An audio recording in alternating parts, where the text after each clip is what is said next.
नमस्कार, मेरा नाम है शुभम शुक्ला। मध्य प्रदेश की उपचुनाव वाली सीटों में अब तस्वीरें लगभग साफ होने लगी हैं, जिनमें से 3 में बीजेपी तो और 1 सीट कांग्रेस के पाले में जाती दिख रही है। पृथ्वीपुर, रैगांव और जोबटिन 3 लोग विधानसभा सीटों में उपचुनाव होने थे और खंडवा लोकसभा में। विधानसभा उपचुनाव की बात करें तो जोबट में बीजेपी ने जीत दर्ज कर ली है और पृथ्वीपुर में भी कांग्रेस प्रत्याशी ने हार स्वीकार कर ली। और मान लीजिए कि पृथ्वीपुर भी बीजेपी के यादव जी जो यहाँ से चुनाव लड़े थे वो जीत गए हैं। अब बात आती है रैगांव की कि रैगांव का क्या माहौल है। तो रैगांव में कल्पना वर्मा ने बीजेपी का बड़ा किला ढहा दिया है। कांग्रेस की प्रत्याशी कल्पना वर्मा ने यहां से बीजेपी की प्रतिमा बागरी को हरा दिया है और रैगांव की सीट हारना बीजेपी के लिए क्यों एक बड़ा नुकसान की दस्तक बड़े दे रहा है, मैं आपको बताऊंगा। आपको पूरा थोड़ा सा परिदृश्य समझना होगा कि सतना का रैगांव विंध्य प्रदेश में आता है। विंध्य प्रदेश जो रीवा, सतना, सीधी, शहडोल, उमरिया, अनूपपुर जिलों से मिलकर बना हुआ है, इसमें आता है और पूरा विंध्य बीजेपी का गढ़ है। 2018 के चुनावों की बात करूं तो 2018 में विंध्य में टोटल 30 सीटें थी, जिनमें से 24 में बीजेपी ने जीत दर्ज की थी और कांग्रेस मात्र 6 सीटों में।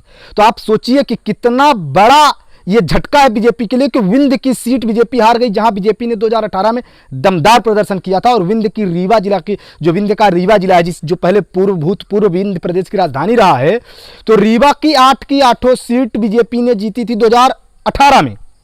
तो चूंकि विंध्य के सतना जिले की रैगांव सीट सतना जिले में है और रैगांव में बीजेपी प्रत्याशी का हारना बीजेपी के लिए बहुत बड़ा झटका है। वर्तमान में बीजेपी 126 सीटें जो है और बीजेपी की सरकार में सबसे महत्वपूर्ण भूमिका अगर किसी की है ज्योतिरादित्य सिंधिया के आने के बाद तो विंध्य की 24 सीटें बीजेपी के पाले में थे, लेकिन अब यह हार का सिलसिला शुरू हो गया है।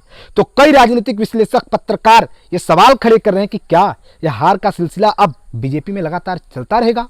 क्या बीजेपी अब विंध्य प्रदेश में कमजोर होगी और 2023 में भी विंध्य प्रदेश में बीजेपी कमजोर होगी? क्योंकि बीजेपी का एक गढ़ था, यहां से लगातार बीजेपी के विधायक जीतते रहे हैं। अब आपको थोड़ा सा इसके इतिहास से वाकिफ करा देते हैं कि रैगांव सीट 1977 से अस्तित्व में आई, उसके बाद यहां मात्र 2 बार कांग्रेस के प्रत्याशी जीते थे, 80-85। इसके अलावा बीजेपी और अन्य दल के नेता ही जीतते रहे हैं। बीजेपी के जीत का सिलसिला बताऊं तो 93 से बीजेपी जीतना शुरू की है।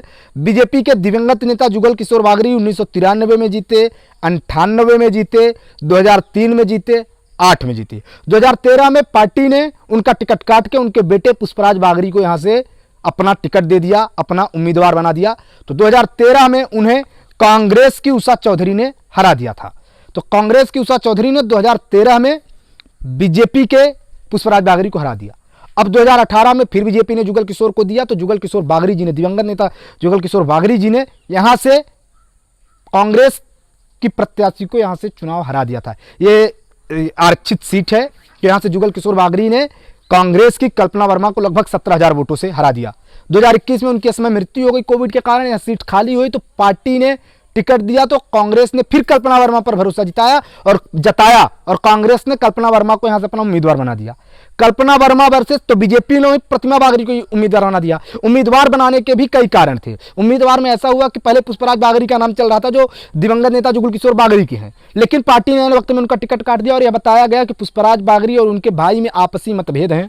पुष्पराज बागरी और उनके भाई की आपस में पट नहीं रही है, दोनों टिकट की दावेदारी कर रहे हैं, इसलिए पार्टी को उनका टिकट काटना पड़ा और बीजेपी यहां से बीजेपी ने प्रतिमा बागरी को टिकट दे दिया। तो पूरा मुकाबला था प्रतिमा बागरी वर्सेस कल्पना वर्मा। और आपको पता ही होगा कि मैंने पहले ही बता दिया था कि यहां से कल्पना वर्मा जीत रही हैं और मेरी भविष्यवाणी सही हुई और रैगांव से कल्पना वर्मा जीत गई। तो यह एक बड़ा किला कांग्रेस ने ढा दिया। 2013 में यहां पर बसपा जीती थी और उसके बाद 1985 के बाद पहली बार कांग्रेस जीत रही है और यह कांग्रेस के लिए विंध्य से पूरे खुशी की बात है। तो महत्वपूर्ण यह सीट इसलिए क्योंकि पूरा विंध्य अंचल आता है जो, तो वो बीजेपी का गढ़ है। तो कहीं ना कहीं बीजेपी के लिए बहुत घाटे की बात है और बीजेपी को अब चाहिए कि इस क्षेत्रों में अपनी पार्टी को और मजबूत करे। तो मैंने आपको इस पूरा रैगांव का राजनीतिक समीकरण, राजनीतिक विश्लेषण समझा दिया है। अब मैं आपको इसके बाद पृथ्वीपुर की समीकरण बताऊंगा कि पृथ्वीपुर में कांग्रेस की हार क्यों हुई और यह कांग्रेस की कैसी पुश्तैनी सीट रही और कांग्रेस को वहां से कितना बड़ा झटका लगा है। धन्यवाद।